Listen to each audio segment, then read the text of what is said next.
लोग हैं जिन्होंने जातियां बनाई, जिन्होंने वर्ण व्यवस्था बनाई, जिन्होंने हजारों साल तक हमारे बच्चों के पढ़ने लिखने पर धार्मिक बंदिश लगाई? कौन लोग हैं वो जिन्होंने हजारों साल तक हमारे बच्चों को व्यापार से वंचित रखा, संपत्ति से वंचित रखा? वही लोग इस प्रजातंत्र को खत्म करके, डॉक्टर बाबा साहेब अंबेडकर के संविधान को खत्म करके, जो समता, स्वतंत्रता, बंधुता और न्याय की बात करता है, इंसानियत की बात करता है, जो सबको अधिकार देता है, उस संविधान को खत्म करके ये मनुस्मृति का शासन दोबारा से भारत में थोपना चाहते हैं, फिर से हमारे बच्चों को गुलाम बनाना चाहते हैं। लेकिन मैं बता देना चाहता हूं इन सत्ताधारी लोगों को, आप चिंता मत कीजिए, ये बहुजन समाज तैयार हो गया। नेताओं के गले में माला डालना बंद कर दो। हमारे गले में माला डालने की जरूरत नहीं है। एक एक पैसा जोड़िए, ये आपके बच्चों के भविष्य के काम आएगा। पढ़ाई को हथियार बनाइए, ज्ञान को हथियार बनाइए। जब आप अपने बच्चों को पढ़ाएंगे तो वो अच्छे बुरे का अंतर सीख जाएगा, वो न्याय में और अन्याय में अंतर सीख जाएगा। हमें समता चाहिए, विषमता नहीं चाहिए। हमें न्याय चाहिए, अन्याय नहीं चाहिए। हमें मानवता चाहिए, हैवानियत नहीं चाहिए, इंसानियत चाहिए। इस लड़ाई को हम बुद्धि और विवेक से लड़ेंगे। इस लड़ाई को हम जीतते चाहते हैं कि राजतंत्र भारत में कायम हो। उनको तो हम 2024 तक उखाड़ फेंकेंगे, 2024 तक उखाड़ फेंकेंगे उनको। वो दोबारा आने वाले नहीं, आपको चिंता करने की जरूरत नहीं है। सिर्फ एक काम करना है, हमें एक बाबा साहेब अंबेडकर को भी आधा पढ़ा, हमने मान्यवर कांशीराम साहब को भी आधा पढ़ा। हमने इतना तो पढ़ लिया, उन्होंने कहा था कि ये राजनीति वो मास्टर की है जो सारे ताले खोलती है, और उसके बाद जो कहा वो पढ़ाई नहीं, कान बंद कर। बाबा साहेब अंबेडकर जी ने और मान्यवर कांशीराम साहब ने यह भी कहा था, जिसकी सामाजिक शक्ति मजबूत होती है उसकी राजनीति मजबूत होती है। हमने सामाजिक शक्ति को मजबूत नहीं किया, हमने सामाजिक शक्ति का निर्माण नहीं किया, सीधे राजनीतिक शक्ति वो मास्टर की पकड़ ली। वो मास्टर की इतनी ज्यादा पावरफुल, इतनी ताकतवर है, तो उसमें इतना ज्यादा वजन है कि कोई भी व्यक्ति जो उस मास्टर की को पकड़ता है, वो उस मास्टर की को समाज की इच्छा से घुमाने के बजाय खुद उस मास्टर की इच्छा से उल्टा उल्टा घूमना शुरू हो जाता है।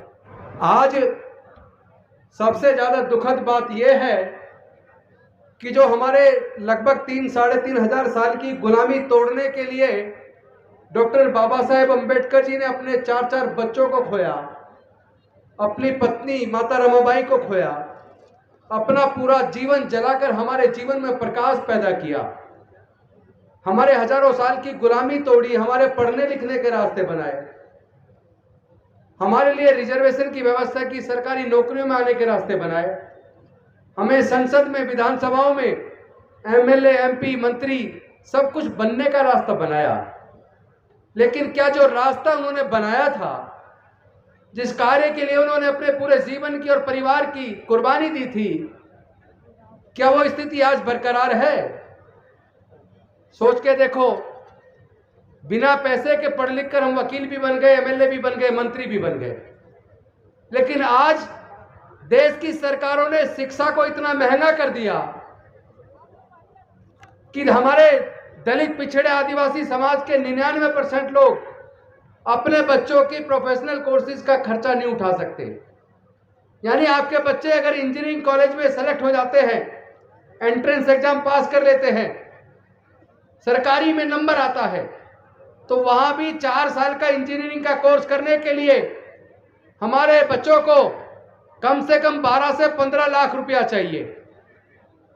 अगर नेशनल लॉ यूनिवर्सिटी में आपके बच्चे का सिलेक्शन हो जाता है तो 5 साल का कोर्स करने के लिए लगभग 15 लाख रुपया चाहिए। अगर आपका बच्चा मैनेजमेंट में सेलेक्ट होता है, कैट पास करता है, आईआईएम में सिलेक्शन, आईआईएम में एमबीए के लिए सिलेक्शन होता है, तो 1 साल का 22 लाख, 2 साल का लगभग 44 लाख कम से कम खर्चा चाहिए। तो क्या हमारे बच्चे, हमारे परिवार के लोग इतना खर्चा उठा के अपने बच्चों को पढ़ा सकते हैं क्या? यानी सरकारों ने साजिश करके एजुकेशन को इतना महंगा कर दिया ताकि हमारे बच्चे पढ़ ना पाए, क्योंकि वो लोग चाहते नहीं है कि लोग सवाल करें, सत्ता नहीं चाहती कि लोग सवाल करें, इसीलिए वो राजदंड को ले आए। चोल साम्राज्य के बारे में इतिहास में पढ़िए, कितना क्रूर साम्राज्य था। चोल साम्राज्य में जातिवादी मानसिकता के तहत हमारे लोगों का कितना उत्पीड़न किया जाता था। नई संसद के अंदर वो राजदंड स्थापित करना, यानी कि भारत में डॉक्टर बाबा साहेब अंबेडकर के संविधान को खत्म करके, प्रजातंत्र को खत्म करके ये लोग देश के ऊपर दोबारा से राजतंत्र थोपना चाहते हैं। ये चाहते हैं कि आपके आने वाले बच्चे फिर से गुलाम बन जाएं।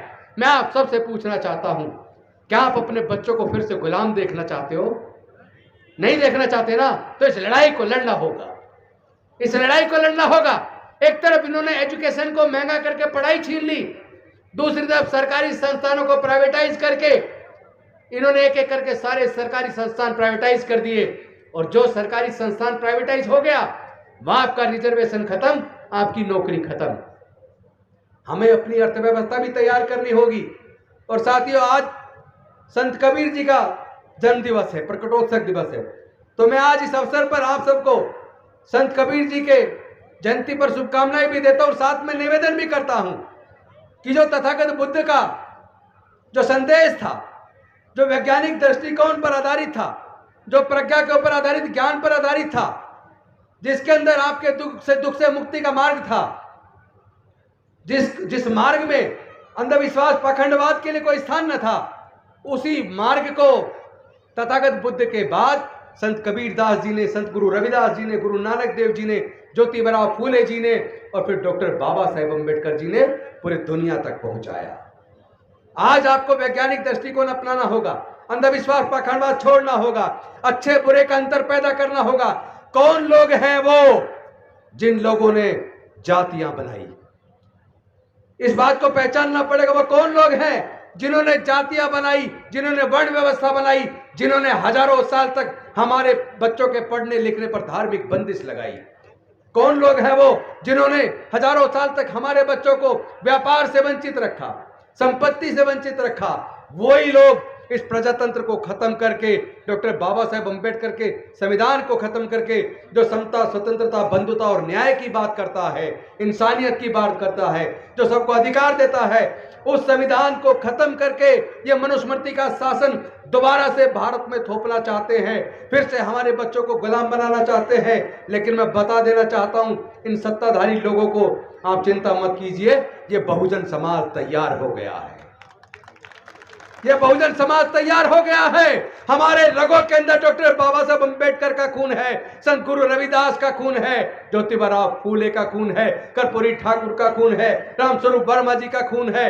ये खून इतना कमजोर नहीं कि आप हमारे बच्चों को फिर से गुलाम बना दो। हम इस लड़ाई को लड़ेंगे, लेकिन ये लड़ाई, कुछ लोग कहते हैं गोली का जवाब गोली से देंगे, लाठी का जवाब लाठी से देंगे।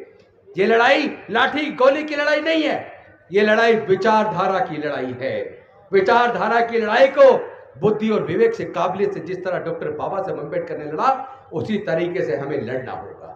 इस लड़ाई को लड़ना होगा और इस लड़ाई को जीतना भी है। इसका रास्ता तथागत बुद्ध से होकर शुरू होता है और डॉक्टर बाबा साहेब से होते हुए मान्यवर कांसीराम साहब तक जाता है। लेकिन हमसे गलती क्या हुई? हमसे गलती ये हुई कि हमने डॉक्टर बाबा साहेब अंबेडकर को भी आधा पढ़ा, हमने मान्यवर कांसीराम साहब को भी आधा पढ़ा। हमने इतना तो पढ़ लिया, उन्होंने कहा था कि ये राजनीति वो मास्टर की है जो सारे ताले खोलती है, और उसके बाद जो कहा वो पढ़ाई नहीं, कान बंद कर लिए और सत्ता की वो जो चाबी थी मास्टर की, उसके पीछे लग गए। मैं पूछना चाहता हूं, उस चाबी तो आपके हाथ में आ गई थी ना, सत्ता तो आपके पास आ गई थी ना, लेकिन सत्ता को आप बचा के तो नहीं रख पाए।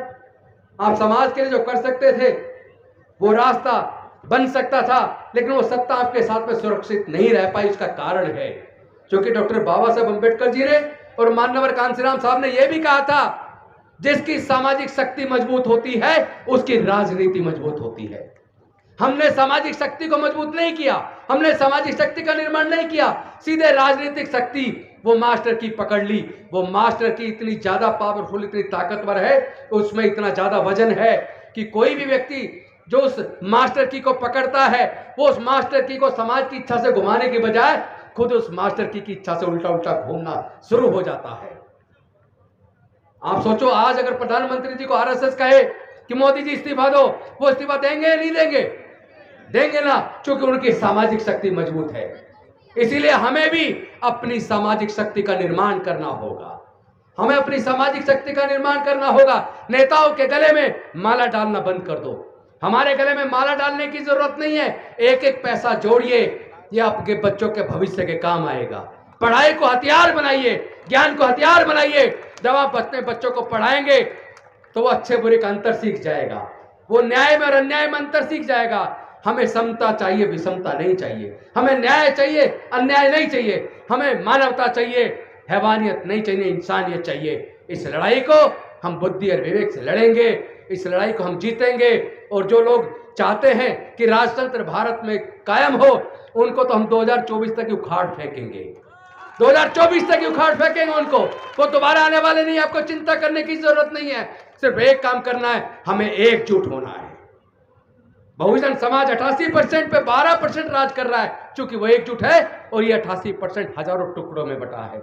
इन हजारों टुकड़ों को एकजुट करके हमें इतना मजबूत कराना है। और इसके लिए पहली जो लड़ाई की शुरुआत हमने की थी 5 अक्टूबर 2022 से, वो लड़ाई बढ़ते बढ़ते इतनी ऊपर चली गई, कहां 10,000 लोग और कहां 5 लाख लोग अब तक बौद्ध धर्म की दीक्षा ले चुके हैं। जो बाबा साहब का सपना था ना, मी भारत बौद्ध में करी, वो सपना पूरा होने की तरफ चल पड़ा है। और आज हमने संकल्प किया आप सबके सामने, आने वाले 26 नवंबर को दिल्ली के रामलीला मैदान में 1 लाख से ज्यादा लोग वहां आएंगे और डॉक्टर बाबा साहब अम्बेडकर के सपने को साकार करने का संकल्प लेंगे।